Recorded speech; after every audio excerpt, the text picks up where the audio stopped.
त्यांचा काहीच दोष नसतो। आता ज्यांना सिकल सेल आहे त्यांनी काय काळजी घ्यायची? एकदम सोपं आहे। 1. पाणी भरपूर प्यायचं, शरीरात पाणी कमी पडू द्यायचं नाही। पाणी हेच यावरचं मोठं औषध आहे। 2. जास्त कडक ऊन आणि कडाक्याची थंडी या दोन्हीपासून लांब राहायचं। 3. सकस जेवण, हिरव्या पालेभाज्या आणि फळं खायची। आणि 4.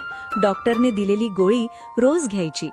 आणि सगळ्यात महत्त्वाची गोष्ट, भावी पिढीला हा त्रास नको असेल तर पत्रिका जुळली नाही तरी चालेल, पण सिकल सेलची तपासणी करूनच लग्न ठरवा।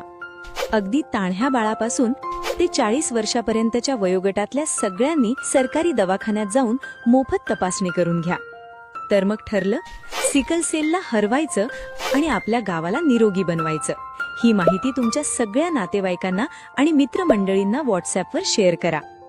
आरोग्याच्या अशाच महत्त्वाच्या गोष्टी सोप्या भाषेत समजून घेण्यासाठी आपल्या चॅनलला सबस्क्राईब करायला विसरू नका हा। धन्यवाद।